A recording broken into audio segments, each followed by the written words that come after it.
If he took one of the grand officers aside, it was because he looked on him as a representative of some constituted body or of a class of individuals. Thus, Ségur, the Grand Master of the ceremonies, or Daru, the Intendant General, both belonging to that second class of the Institute, which represented the Académie Française, generally took this charge for the Academy. But they were not intended to take the very direct speeches of the emperor as addressed to them individually. The effect which he aimed at was attained so soon as he knew that what passed at the levee would be talked about in Paris.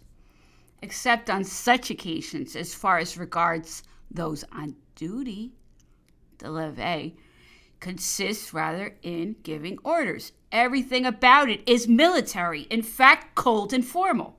No little stories are told, no good things are repeated, no familiarity slips in, no kind expressions find a place. They are in attendance to receive orders and a hint in their reports. It is for this purpose that Napoleon understands their attendance at the levees and expects them to be punctual. If anyone arrives late, it is necessary to be prepared with some happy excuse, such as that attributed to Ségur in 1809. It was impossible to get along the streets on account of the crowd of kings which I fell in with. Those on duty, having been dismissed with a slight bow, the chamberlain of the day introduced the grand entrees.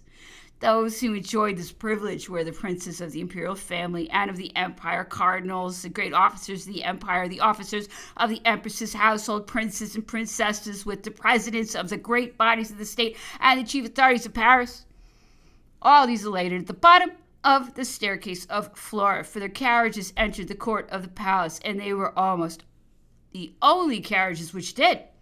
They had been recognized on entry by the porter of the interior, Nivernais, passed up the stairs, and on the landing had been saluted with the halberd, according to their rank, by the porter of the apartment. They passed along the salle de garde, that hall which Fontaine and Percier had just decorated, in which on a ceiling of wonderful richness is depicted Mars in his war chariot. On their approach, the pages, out of respect to them, rise from their benches, which were formerly covered with a simple Utrecht velvet, but now with tapestry of the Savonnerie. Then the doors of the salon de service having been opened on their approach by an usher, they settled down there to wait the emperor's good pleasure. There was nothing to do but stand and exchange commonplaces, nothing even to please the eye, except the furniture, chairs, and folding stools, wood, gilt, covered with tapestry of Beauvais, with valances, also the same material, for tapestry also had its own degree of rank, Gobelin for the emperor, Beauvais for the household, Savonnerie for the pages. The whole decoration has remained the same as in the time of Louis XIV, with Maria Theresa painted by Decret under the guise of Minerva on the ceiling, and on the walls, great ugly landscapes which have become almost black. The general effect is depressing. There is but general little light in the apartments. It reminds one of the saying of Rodier to the first consul, "This is melancholy, General." "Yes," answered he, "like greatness." Everyone is in the costume of his station, the uniform of his rank, or of his office, wearing his orders in silk stockings and in shoes. The princes of the imperial family, who are also kings, appear in the costume of French princes. Cabeceras does not fail to dress himself in the grand violet coat of Arch-Chancellor, Lebrun in the black coat of Arch-Treasurer. The Vice-Grand Elector Talleyrand, when he sets aside his scarlet coat, a great chamberlain wears a deep red coat. Each wears a sword at his side, the hilt and pommel of which are formed of an eagle with outstretched wings, while the pearl handle is grooved and surmounted with a knob formed of two lions' heads. Ministers, senators, deputies, tribunes, prefects, and generals wear blue coats, distinguished by the difference of the embroidery. The officers of the household of the empress and of the princes are in the costumes of varied colors assigned to the service to which they belong.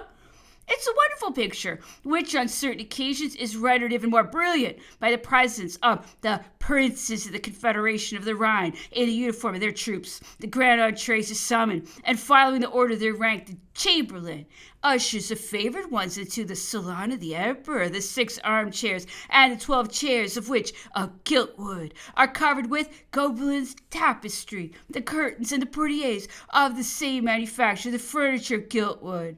The ceiling represents the triumph of Minerva always represented by Maria Theresa. A circle is formed. The emperor passes along and speaks to almost every one of the persons present, for he likes his levee to be numerous. He's not pleased when people stop away, and it is by their assiduity in attending this early ceremony that some of them succeed in escaping those suspicions which their conduct ought to arouse. Talleyrand, even in those days when he seems to be in the deepest disgrace, is first to arrive and the last to leave. The first shock is over, and he has been neither arrested nor shot. He returns, therefore, every morning. The emperor does not speak to him. People give him the cold shoulder and leave an empty space around him, but he remains, and obtruding his impassive countenance, waits, reckoning on the easy forgetfulness which Napoleon has for injuries, and he's justified in the end.